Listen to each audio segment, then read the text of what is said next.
It's great to be back with you, as I said. I used to live here in D.C. during my time with the intelligence community, but have been up in New Jersey and away in Utah for a number of years now, but I always enjoy coming back. In fact, the Bureau's hired me back as a special advisor, so I'm finding myself coming back to town a little more often, but it's great to be here, especially at times such as now. In fact, may you live in interesting times. Have I just cursed you or blessed you? It's like Monk used to say, it's a curse and a blessing. I as a young kid, always thought that that was unequivocally a blessing. The worst thing I could think of was being bored, and having things stay interesting was definitely a blessing. It wasn't until recently some colleagues of mine pointed out that Robert Kennedy, in a speech given shortly before his death down in South Africa, actually made reference to that same phrase and characterized it as an old Chinese curse. So whether you think of it as a curse or a blessing, in my mind, what really makes these times interesting is the rate and pace at which technology just continues to evolve and change. When you think most of our grandparents were alive during the horse and buggy time, lived to see the men on the moon, saw the arrival of the information age and the internet, it's just amazing at the rate at which technologies continue to change. And of course, we at BlackBerry Silence are no stranger to that ever-changing scene. We've announced our merger. We were bought just last month by BlackBerry, and now are advancing to the community in another wave of ever-evolving technologies, what many are touting as the largest security-focused AI company in existence on the earth right now. More to come as we see that continue to unfold. But I think that ever-revolving world of technology was perhaps captured most insightfully, in my estimation, by Tom Friedman. You know, it's already been 10 years since he wrote that iconic work. We at Dell, I was the chief security officer at Dell, we liked it because he had an entire chapter dedicated to our supply chain innovations. You know, order your own computer and get it in just a matter of days. I personally liked it because Tom was the first I know of who actually was one of the first to observe that what was going to characterize the times in which we live today is the fact that traditional boundaries of delineated interests were going to grow ever more porous. Whether it's the distinction we used to make between cyber and physical, domestic, international, public, private, church, state, business and security, offline, online, all those boundaries are becoming ever more porous. And of course, that porosity is only being exacerbated by this thing we call the Internet of Things, or what I call the Internet of Everything, because surely every day we're reading about more and more items that are now joining and lending itself or connecting itself to that Internet. And of course, with that increased connectivity comes an increase in the number of threat vectors or avenues to which our adversaries are going to pursue us and have been pursuing us. And of course, battling those instances hasn't always been a positive experience. In many instances, we just as soon forget what happened to us than remember. This is where and in all those events as we do battle, we always had the aspiration to be proactively preventative, to get out there ahead of the bad thing before it happened, but always found ourselves, at least in my career, my almost 30-year career in security, found myself stymied in what the world I call the reactive detection world. I always wanted to be the proverbial guardrail at the top of the cliff, but found myself more times than not actually as that proverbial ambulance at the bottom of the cliff. And like I said, a lot of pain, bad memories associated with that stymied condition. In fact, like I said, we just as soon forget it sometimes, but I was a philosophy major, and one of the philosophers I read quite often was Santayana, and he was famous for having said, look, if you don't remember the past, you're condemned to repeat it. Of course, like I say, many of those instances are very painful, but one of the most dramatic instances, I think, that bring or drive that lesson home actually came out of World War II. Remember, the Nazis started sending over into Britain the V-1 rocket, flying bomb. The reaction of the Allies was very much in the reactive detection space. We put up barrage balloons. We sent up anti-aircraft guns. We even sent some poor Spitfire pilots up there to actually try and get parallel with those things and knock them off course. All very costly, resource-intensive, very complex, and ultimately very ineffective. It wasn't until the Nazis moved to the second generation threat, the V-2 rocket, started sending those suckers up out of space, into space and down, where it would mitigate any effectiveness that these devices would have, that the Allies finally got it. They moved from reactive detection, post-execution, to proactive prevention, pre-execution, pre-launch. They targeted the site of construction and launch, And that's when the tide turned. We saw that move from reactive detection to proactive prevention, bring home some unequivocal benefits that we've somehow seemed to have forgotten as we continue to evolve our world. Now, my own personal exposure, like many of your exposures to the world of reactive detection, occurred early on in my career. I did 2 bachelors, I did a master's in business, and then decided I'd go on and study the law because of the implications the law was having on everything I was trying to do in business. Over in the law, I quickly learned I don't want to be an attorney, at least not a conventional attorney. I studied jurisprudence and ultimately decided after I took the bar that I was going to go on and pursue a PhD in a critical field of study upon which the stability of the universe teeters at this very moment. Wait for it. Hermeneutics. Yeah, derision, laughs, blank stares. It's the Rodney Dangerfield of PhDs, I think. It's a hodgepodge of psychology, sociology, anthropology, and philosophy with a lot of linguistics woven in there. It looks at the variables around which we as human beings construct and impute meaning to our world. Interpretation theory. That's what I was going to go get my PhD in. That's probably what I'd be before you today, presenting as a professor in hermeneutics, if it weren't for the fact that the FBI got it in their head that they needed one of those. I was pretty sure they didn't need one. We had a rather protracted argument and discussion about that. In the end of the day, they said, look, let's send you to Quantico. It's part of our testing instrument. If you're not right for the business, we'll weed you out, and then that'll be the end of it. I took them up on that. 4 months later, I'm walking across the stage. They hand me a credential, a badge, and a weapon. There's a scary thought. I told them I never even shot a weapon. They said, well, we can teach you stick to shoot. And actually, it's really just high-speed bowling, especially when it comes to rifle or shotgun systems. I had an affinity for that, but it's high-speed bowling. But they handed me a weapon and promptly sent me out to Los Angeles, where they were creating the second in a series of new trials. They were called Joint Terrorism Task Force. They had one in New York, and they were going to start one up in Los Angeles, and they thought a hermeneuticist is just what that new group needed. You're probably familiar with them. They did a TV show, 24, Jack Bauer. Do you remember that old show? I show up in Los Angeles, and there's Jack Bauer and his team. They're placing bets under the table just how long this hermeneuticist is going to last. You know, I was very anxious to bring added value. They were all very interested in bringing added value. They all wanted to be proactively preventative, but for the most part, I saw quite quickly we're stymied in the world of reactive detection. We worked the Lockerbie bombing. Remember that? They brought that 747 out of the air over that little town in Scotland. Worked the Oklahoma City bombing. Went up against McVeigh after he'd already killed all those children and those people. I was one of the ones who chased the Unabomber unsuccessfully. All in a reactive detection, even though we wanted to be proactively preventative. I said to myself, well, look, it'll change when we finally get to things cyber. One day the boss comes into the bullpen and he yells, who here knows anything about Unix? Well, heck, I grew up in Libya before the 6-Day War. My dad was an Air Force pilot. I played with the Arab boys out in the desert. They still told stories of the 6,000 Libyan warriors who went up to battle against Pharaoh and lost. Those who weren't killed were all castrated and sent back to Libya as eunuchs. Well, I didn't know what this could be about, but I knew as much about Unix as any of these other mopes. And I wanted to bring value. I'm the hermeneuticist, right? I raised my hand. The boss fought the file down and says, McClurg, don't screw this up. National security is at risk. Started looking for the eunuch. Never did find him. There's a whole heck of a lot about Unix, the operating system that Bell Labs invented, upon which most of the phone systems of the world was predicated, which is even more ironic because eventually I was the chief security officer of Bell Labs where they invented Unix. I rolled up my sleeves and said, look, I can learn anything. I jumped into the deep end of that pond, and with the help of a Sun engineer, eventually figured out what Unix was. Went up against a kid named Dark Dante. His name's Kevin Polson. He works for Wired Magazine now. In the chronology of events, it was the Cuckoo's Egg, Dark Dante, then Mitnick in your chronology of events. So this was really early on in the cybersecurity battle. We didn't even have a search engine to go up against his machine. His machine was triple encrypted. Had to go to the NSA to help me with that. I show up there, they say, hey, you know, if we help you, you're not going to be able to leave with this hard drive. I said, well, I don't leave with the hard drive, then I don't have a case against the kid. They said, well, we'll give you the B team. If they can help you, then you can leave with your hard drive.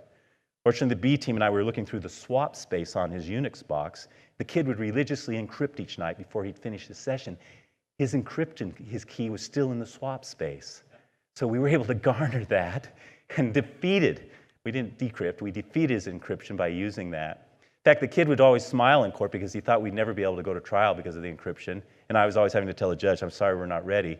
When I finally had his key, I got permission to take a writing exemplar down at the Federal Detention Center. I went in with a big stack of paper. I pushed the first empty page over to him. I said, I need you to write the following. And he had his pencil ready, and I called out his password, which was the alphanumeric sequence on those telephone butt sets that the Pullman use. And he froze like he couldn't write. I said, I need you to write the following. He wrote it. For 45 minutes, we sat there, and I had him write that over and over again after page after page.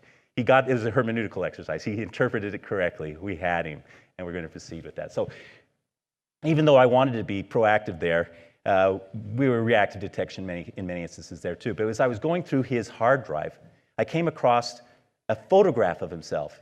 How many of you think selfies are a fairly recent phenomenon? No, this was 20 years ago. He had a selfie of himself picking the 30-year-old rusty lock of the phone company, gaining access, gathering up passwords, manuals, Bellcore manuals, equipment, taking it home, studying it to the wee hours of the morning, and then advancing a far more sophisticated cyber attack than he ever could have done, but for the 30-year-old rusty lock. And the flip side of that coin, we were seeing emerge on the task force as well. We saw SCADA systems, supervisory control and data acquisition systems, that controlled critical systems in Los Angeles, water, power, and other things. We saw vulnerabilities on those systems being exploited and then undermining a physical world interest. I had this epiphany. I said, that's going to be the future. This is well before the Internet of Things, but I said, the writing is already on the wall. Physical vulnerabilities undermining cyber interests, cyber vulnerabilities undermining physical interests, two sides of the same coin. In fact, I started championing that model to corporate America. The FBI actually, after the close of that investigation, sent me on the road to sort of champion that new model to corporations, arguing that the optimal way to position yourself to do battle in that converging world is to bring your operations, cyber and physical security, underneath one umbrella. So I was championing that model. Corporate America was clapping, saying, oh, yeah, but very few were actually adopting it. PricewaterhouseCoopers came up to me and says, John, don't sweat it. The model's right. There's just not a lot of you right now that feel comfortable straddling both worlds. So, well, how comfortable do you have to be? I'm the guy who thought it was a eunuch. So, well, so give it time, they said, it'll come. And in fact, I've continued to monitor corporations to this day, and more of them are actually adopting the converged model. Shortly after I caught Dark Dante, we had a terrible thing happen in America. A spy by the name of Aldridge Ames was captured. And as they were doing the analysis of what happened there, it was discovered that if the FBI and CIA had played better together, we would have caught that guy sooner, before 10 of our best assets took 22 rounds to the head. The intelligence community was royally irritated. President Clinton was very irritated. In fact, he signed a presidential executive order basically giving control of the CIA's counter-espionage program to the FBI. That was galling. And they picked two, and I was one of them, that they chose to send over as that initial team to manage the counter-espionage program of the agency. My day cover, everybody thought I was coming in, was to manage their polygraph program. One of the things that we learned from Ames is that if we focused on that sooner, we might have caught him sooner, because a lot of folks out at the agency were having trouble clearing out on their polygraphs, and it was just being ignored. So my day job, everybody thought, oh, he's the guy who's coming to resolve these 400 unresolved polys. It was true. But at night, my job was to pursue and identify what we knew was a second spy. A guy by the name of Harold Jim Nicholson, in fact. He was one of those that we winnowed down out of that pool of unresolved polygraphs with the help of an incredible analytical team of all women, by the way, 2 X chromosomes. You don't see them making movies in Hollywood too much about, well, they do. I guess they had that recent one about Nassau, but you know, if it wasn't for the analytical stick-to-itness of those 2 X chromosomes analytical team, they all sit around and knitted, in fact, together, we would never have narrowed it down to someone like we thought was the spy, Jim. In fact, we followed him to Singapore, struck a deal and had an extensive debate over whether to let the Singaporeans know we were coming or we needed him watched. He was supposedly going on vacation. He gets to Singapore. First day of vacation, he's walking around town. All he's doing is walking around town, looking in the pane glass windows of the department stores. Of course, many of you know he's not looking at what's behind the pane glass. He's looking at the reflections in the glass. That's dry cleaning. We call it dry cleaning. It's a surveillance detection run. Who does that on their vacation? 2 days he does it. The third day he does it. And up to the curb, finally, a big black limousine pulls. The door opens up, and Jim hops in. We looked down at the license plate, Russian embassy. We had our spy. But having the spy and be able to prove it in a court of law with my attorney hat on are two different things. We had to figure out where are we going to position this guy while we build that case. And remember, this is pre-9/11. So we decided, look, we're going to stick him in the counterterrorism center out at CIA, let him sit there while we build the case. We also managed to, because he was a new manager in that center, he was entitled to hire his own deputy. We actually inserted a guy that we hoped he would pick, and then we would have eyes on him on a continuous basis. And in fact, he did. His name was John McGuire. He actually selected John, which was a saving grace for John because he was stuck in HR. I hope if there's any HR partners in here, it's John. He's the one who said that it was a dead-end career, but he wanted out of HR. We put him in next to Nicholson, and we began to watch Jim. But one of the things I noticed as soon as Jim got back to the CIA, immediately he assessed the relative strengths of cyber and physical, and ultimately determined, even though both were really good at CIA, that he had a better chance of walking his stolen documents out through the physical world than to try anything in the cyberspace. In fact, we eventually he had one of those tile ceilings like this with little holes in it. We put a fiber optic camera up above him and actually watched him as he took an old-fashioned camera and photographed the documents that he was going to give the Russians. He would roll the film up into his pocket and then walk it out past the guards. In fact, one time, he's even got up on his chair and started pushing tiles. Of course, we could see that. I called John McGuire and said, get your butt in there. He's looking. And he rushed right in and preempted his further search, or we may have been discovered quite early. Eventually, we actually loaded his car up with one of the early GPS boxes. We all have these phones now. Each of them have a GPS capability. When we started to mount this box, it was 6 inches by 1 foot by 1 foot square. We had to build a special bracket in the back panel of his van in order to mount that GPS device so that we could pull back instead of being so close to him as we were and trying to advance our surveillances of him. When he finally took those pictures and sent a postcard off to his handler saying he was coming to Switzerland, we knew it was time to finally bring that down. So we finally arrested him. He was sentenced to 28 years, I believe it was. We sent him out to Oregon, where 10 years later, he recruited his son to resume the family spying. That's what really makes his case a little more famous than perhaps just the part I've shared with you. In fact, Paramount Pictures have bought the movie rights. De Niro is signed on as the spy. Shia LaBeouf, I think, is going to be the son. But on good authority, Matt Damon.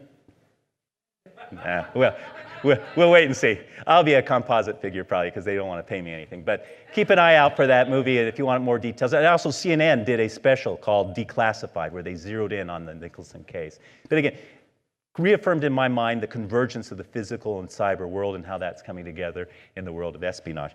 After that, they pulled me into FBI headquarters. I helped them set up their cyber center. They eventually lent me to Department of Energy, where the Department of Energy was actually one of the first organizations that grasped this idea of CI cyber. I used to champion to the new head of that center that we needed to figure out everything we saw in the physical world when it came to counterintelligence was going to have a cyber corollary, and we needed to be thinking through those.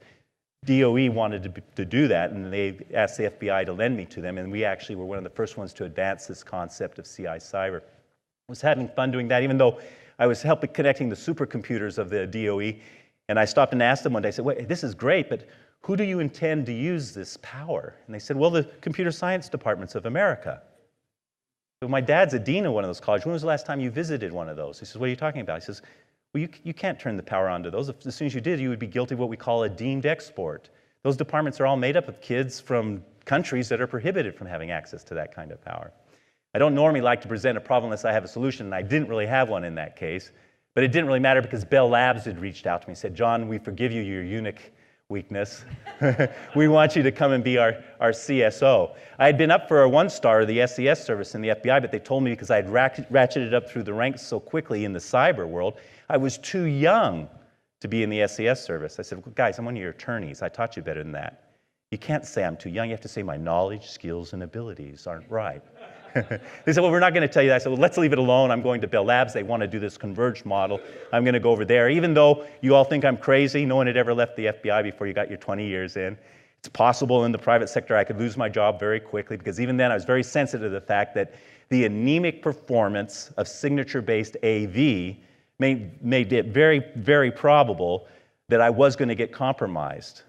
It was almost like, that's why I started to craft this phrase, not if, but when. It's almost a mantra in our industry. You ever wonder when we started using that? Well, it goes back at least 20 years to when I jumped ship to Bell Labs and remembered in my MBA program, they said you need to under-promise and over-deliver. Massage the expectations of your leadership. It's part of the survival in the MBA world. And that came back to me. I said, well, in light of not if, but when, I better massage the expectations of the Bell Labs leadership. And sure enough, I did. Let them say, look, we've got the best that we can get right now in the way of AV, and it's signature-based, but it's not unlikely that we're going to survive. We're going to get compromised. And sure enough, not too long after that, we were compromised by the Chinese. And I'll be quite upfront, the bane of my existence for all my 25 years in the private sector have been the Chinese. Luck of the draw, I don't know. We were compromised at Lucent. I soon after that was pulled over into Honeywell. That was a summer when a lot of the Texas oil companies were being hit by APT. I got to Bell Labs and realized we were about to go into negotiations with the Chinese on a platform that they wanted to compete against Boeing and Airbus on. So wait a minute. If anyone should be on the victim list right now, it should be us. And I would look at the logs. It was a hermeneutical challenge, right? I looked at the logs. I couldn't see anything insidious. I couldn't see the evil there. Then I got a call from my buddies back at the Cyber Center at the Bureau. They said, John, we've been monitoring through a properly executed FISO order the activities of a Chinese bot master. And unfortunately, it looks like you have a box within your network that's emanating out to the Chinese. I said, well, there you go. We were on the victim list. I made that long walk up to the third floor of the leadership at Honeywell, Dave Cody's office. I went in to Dave. I said, remember when I told you it was not if, but when? Well, it's when. To Dave's credit, instead of saying, bring it down now, because that's a lot of our bosses do when we in these, is that stop the bleeding now. He didn't say that. He said, John, you've got 3 months to figure out where the back doors are and how badly they've hurt us. That 3 months was the longest 3 years of my life, and very humbling.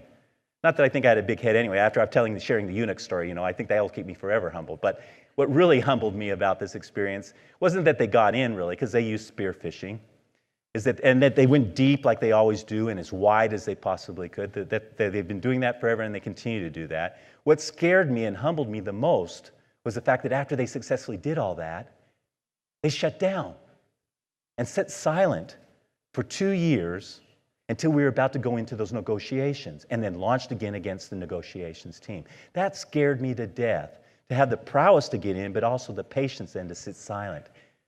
Then the question before us, after we figured out where all the back doors was, when do we bring this sucker down?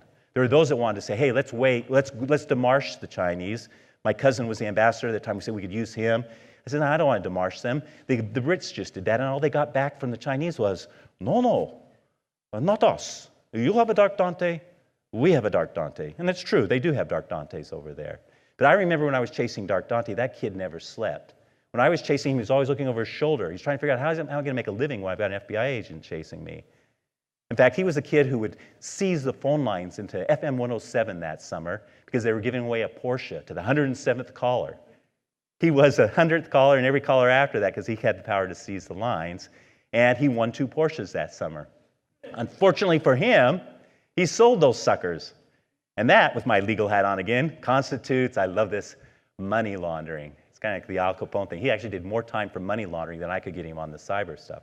But that told me, I said, look, if the guy who's hit us here at Honeywell is indeed their Dark Dante, and I bring it down right now, in the middle of Chinese New Year, which was just arriving, he'll or she will respond immediately. If, on the other hand, it's government employees who enjoy the most important cultural event of the year and are very much probably at home with their families, it could be, well, that when we bring it down, we won't hear from them again until that next Monday. So we brought it down. Absolute silence. Not a cyber whimper till that next Monday when all hell broke loose as they were running around looking for their back doors. Now, not this group needs another anecdote saying, hey, what we're up against in this environment is nothing less than the full strength and power of a nation state. You've all known that. But again, it validates and brings home the importance of what we're up against and the fact that Again, because of the anemic performance of this AV solution, we needed to move forward to something new. And we needed to also continue to build down what we call this complex, costly, and reactive defense in-depth structure. In fact, we affectionately call it the expense in-depth structure when you look at the cost associated as you go down deep in doing that. Shortly after I was at Honeywell, the Snowden affair happened, and the U.S. government came out with its mandate that if you wanted to continue doing business with them in 2016, you had to demonstrate you had up and functioning a viable insider threat program. It was at that time that Michael Dell just happened to make contact with me. He said, hey, I've heard about your converged model. I want you to come to Dell and help me create a new security program here, bringing those two houses together. Bring your converged, physical and logical, bring your connected way in which you connect all this complex, intricate, in-depth structures, bring that with you, and then come build this for me. And because I was still in the space that we had to do better, I was still sort of smarting by the fact that, back in the middle of the American Revolution, it said that the press went up to George and said, hey, George, what keeps you up at night? And his response wasn't, hey, the Continental Congress, which even then seemed challenged to get anything done. It wasn't his troops starving and freezing to death out in Valley Forge. George's answer was their spies. And for over 240 years, we as a nation have been amassing understandings, insights into what are those early indicators of when a trusted insider is going to go bad. And notwithstanding 240 years of experience, the best we could ever do still was send mopes like me in after Nicholson after he'd already heard us. We had to be able to do better, and it finally dawned on me why that was the case. We were in the reactive versus detective versus prevention because what we were facing is a classic big data problem. All those early indicators were distributed across too many different silos for us to wrap our arms around, too many different repositories. It's when we started the event and the arrival of software that allowed us to pull all that data into algorithms that an alternative was now possible. That's when we went to work at Dell. We had a software called Katanga and Statistica that looked at structured and unstructured data. We built an algorithm, and we actually sent the pilot running to see if indeed we had that power capability. We even tweaked the manager's profile, that if the algorithm worked, it would kick his name out as the one we should be most concerned about. A couple of weeks later, the team comes walking towards my cubicle, and I see these very concerned looks on their face. I said, what's the matter, guys? Is the pilot not going well? They said, no, the pilot's going fine, but according to the algorithm, the person about whom we should be most concerned is our boss.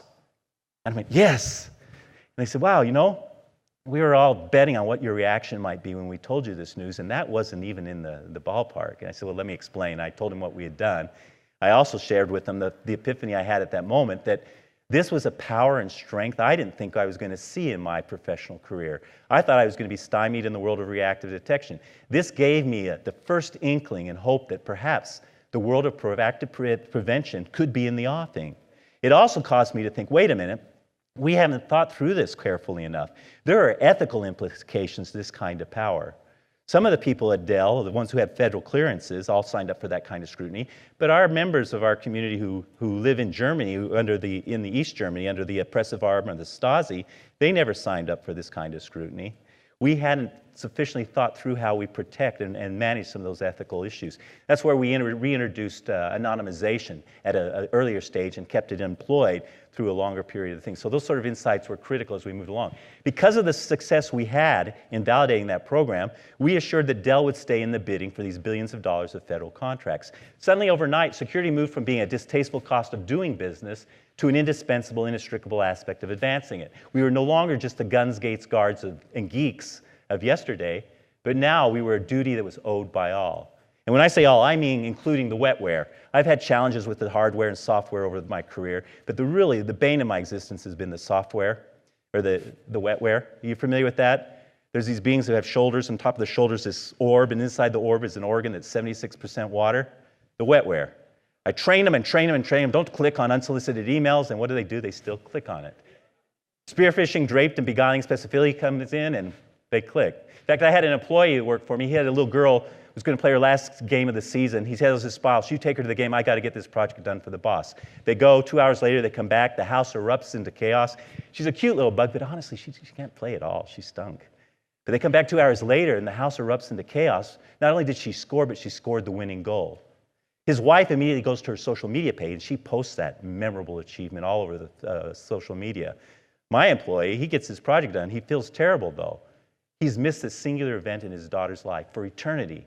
He'll be a crummy father who missed that momentous occasion. He turns his project into me on Monday. He goes back to his desk and the first email he sees is, here's a picture of your daughter kicking the winning goal at last Saturday's soccer game. What does this well-trained security professional do? He exerts the humanity that he can't escape, and he clicks on it as a guilt-ridden father, and then the embedded malware launches. That's why at the end of the day, we have to say it's not if, but when, because we're never going to be able to shed our humanity, and the bad guys we're up against are experts in how to exploit our humanity. That's why the discussion has to be around, or it has been up to this point, how well did we identify our critical assets? How well did we enclave those? Detect the compromise when it happened. This is the mean time to detection that we hear so frequently in our community. How well did we contain it, expel the suckers, and then finally, and this was important, leverage the experience to new insights so that the next time they come after us, and there will be a next time, we can say that at least we made it harder for them, we raised that bar. And with only 19% on a bad day and maybe 50% on a good day of the malware being detected through signature-based, it was going to be another event. It also gives why the not if but when gives way to that defense or expense in depth that gives way to all these different elements of the classic defense in depth structure: detection, incident response, triage, damage mitigation, and remediation. And with 90% of all breaches still being tied to malware, this is why we took joy and solace in the predictions of Thomas Kuhn that periods of normal science were going to be interrupted by revolutionary science. New paradigms were going to come around. And at Dell, we weren't going to wait anymore. We were tired of offering up sacrificial lambs to always come up with a new signature or the virus would strike. In fact, our CTO at Dell surveyed the entire community and came up with 60 vendors that all claimed to have the next best thing when it came to antivirus. He got a hold of our SecureWorks team and says, I want you to pull a bundle of evil together unlike anything we've seen in cyberspace. 4,100 instances, including 460 never before seen, and we're going to launch that 4,100 against all these 60 solutions. They did it, and out of that 60, one little startup by the name of Cylance emerged with a 99.7% effective. Michael Dell got excited. He tried to buy us. We didn't do that. He signed an OEM agreement with us. When I heard of that, I got a little irritated and distressed because I had promised Michael that whatever he sold the outside community, I would deploy internally. And I had my hands full because when I had gotten to Dell, I'd sent my team looking for the Chinese. I said, look, do we do business in the global marketplace? Yes. Do we compete against the state-owned enterprise? Yes. Do we possess intellectual property, the theft or acquisition, which would bolster their position? Yes. I said, with those three yeses in hand, it's not if they're coming, it's when. So I sent them looking, and they sure enough came back to me and says, yes, we found them. And we've kicked them out, and we've leveraged the insights. I have a roadmap of what I need to repair things. I was a man with a mission. I didn't need any distracting BS, and this was distracting BS. I told my team, go get this Cylance solution, take it in the back, run what the Chinese did against us, and when it fails, let me know, and I'll tell Michael to stand down. About 2 days later, they came back to me and said, John, we don't know what to tell you, but if we had this in place, we would not have lost Christmas. We would not be building out yet further that expense in depth. That, of course, caused me to ask, well, how does this possibly work? And it determined that, our mathematicians had actually gotten in the locked room and determined that the good and bad files that make up the internet have attributes that make them that good and that bad, and they actually extracted those attributes, millions of them in terms of the good files, millions in terms of the bad, applied an integer value to that they could then port over, use those patterns, pull them over into a file that we as humans were just incapable of assessing and advancing, and to let that be the basis upon which we predicted whether new files coming in would be either bad or good, and all that done in a way that kicked out this 99.7% effectiveness with a very small footprint, with very little CPU, no dependency on the cloud. It can work independently on the endpoint and never have to go out like we do with our DAT files to get those updates. It's the machine learning that's embedded in that solution that allows it to proceed ahead and learn in what we call neural networks or deep learning without that intervention of humans, and provides us to an opportunity to be disruptive in a way that I haven't seen in decades. And that's really what moved me at the time Michael was buying EMC. My peers were saying, why are you leaving Michael when he's created the largest juggernaut in security history? It was nothing less than something of this prowess and this ability. We basically While we were not the first in the industries to come up and utilize and engage AI, because the healthcare and high-frequency traders were there before us, we got there, and that's what's important. We finally have got there, and that we're leveraging that now with these algorithms to process these enormous amounts of data to continue to give us that prediction. And it's not just going to be in the area of passwords. A lot of people think of science and think, oh, you're antivirus. We're actually an AI company and are focused on other classic challenges, including access and authentication. But we now have announced Persona, which allows us to apply the same AI, the same strength and power to the problem of classic access and identification. To the point that someday your grandchildren will come up to say, hey, Dad or Grandma, is it true you used to have to enter an alphanumeric sequence in order to get onto your computer? And you'll say, yeah, and we used to also use outhouses. It'll be as that foreign to everybody. Security is a science, and is what we've got. We've mapped what we call the genomic structure of the internet that allows us to predict and block things before they happen. Our abilities were chronicled in the OPM breach by the Congress. It basically means this historic process is no longer going to be required of us when it comes to creating signatures. Well, I thought I was stymied with Bill Murray forever and Groundhog Day in the world of reactive detection. I'm glad to tell you that the groundhog is dead. We're going to still have to battle that entrenched paradigm of signature-based AV because it's been there for 20 years, and there's a lot of revenue tied to it. They're not going to go quietly into the night. But it's infused new life into our profession, and I think machine learning, unlike a lot of silver bullets and things we've seen come along, I don't think it's going to lose its its prowess over time. And this was validated by the SE Labs study that said that we took all that we saw in 26, 27, and 2018, launched it against we call her Infinity, the math model, back as she existed in 2015, and she killed it all. That's like that movie Minority Report actually becoming a reality. Sometimes as much as 33 months in advance, but generally, normally about 25 months in advance, she had the ability to predict. She killed WannaCry back in 2015, while others still later on, when it finally came forth, were struggling with it. That kind of prowess is what we're here to see. It's a paradigm shift. We're here to declare Galileo still lives. Remember, it was Copernicus that crafted the initial model of the heliocentric universe. It was Galileo, that mope, that had to do battle. Copernicus had the good sense to die shortly after he promulgated it.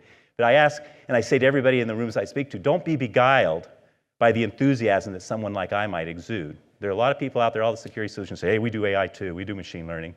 You got to test it for yourself. Or look at where in the kill chain they say they're applying their AI. Because if they're applying it way down deep, what they're really still trying to do is preserve a lot of that revenue that's tied to the security solutions up above. These three men have offered, I think my time's up too, I got to wrap it up here. These three men have issued clarion calls of caution when it comes to AI. And again, they quite often are talking about general AI, not these narrow instances we call artificial narrow intelligence.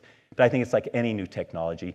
It comes as a two-edged sword, just like our insider threat piece did. We need to think carefully on how we advance these. One final note, Kai-Fu Lee, if you haven't read this, is an interesting read. He was the Google chair of China. He makes this critical point. As electricity was to the 20th century, AI will be to the 21st century, and data will be the diversity that drives that generator.